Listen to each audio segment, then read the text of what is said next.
जताना चाहता हूँ।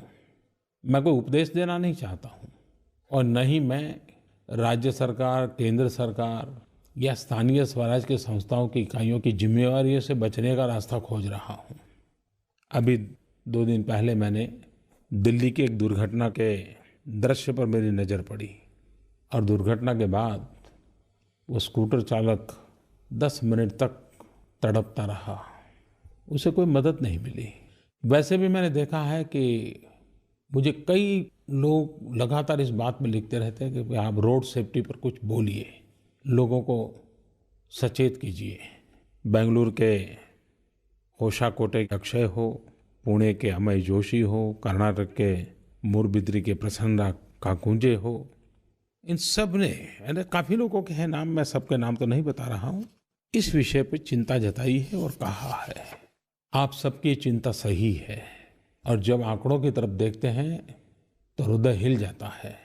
हमारे देश में हर मिनट एक दुर्घटना होती है।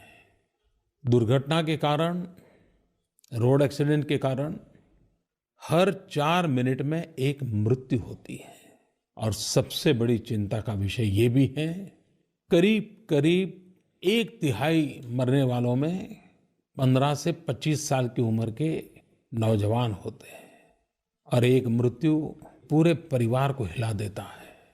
शासन को तो जो काम करने चाहिए वो करने ही चाहिए, लेकिन मैं माँ बाप से गुजारिश करता हूँ, अपने बच्चों को चाहे 2 व्हीलर चलाते हो या 4 व्हीलर चलाते हो, सेफ्टी की जितनी बातें हैं उस पर जरूर ध्यान देने का माहौल परिवार में भी बनाना चाहिए। कभी कभी हम ऑटो रिक्शा पर देखते हैं, पीछे लिखा होता है पापा जल्दी घर आ जाना, और पढ़ते हैं तो कितना टची लगता है। और इसलिए मैं कहता हूँ, ये बात सही है कि सरकार ने इस दिशा में काफ़ी नए इनिशिएटिव लिए हैं रोड सेफ्टी के लिए, चाहे एजुकेशन का मामला हो, रोड की रचना का इंजीनियरिंग हो, कानून को एनफोर्स करने की बात हो, या एक्सीडेंट के बाद घायल लोगों के इमरजेंसी केयर की बात हो। इन सारी बातों को ध्यान में रखते हुए road transport and safety bill हम लाने जा रहे हैं। आने वाले दिनों में नेशनल रोड सेफ्टी पॉलिसी और रोड सेफ्टी एक्शन प्लान का इम्प्लीमेंटेशन करने की दिशा में भी हम कई महत्वपूर्ण कदम उठाने के लिए सोच रहे हैं। एक और प्रोजेक्ट हम ले हैं, आगे चल के इसका विस्तार भी होने वाला है, कैशलेस ट्रीटमेंट।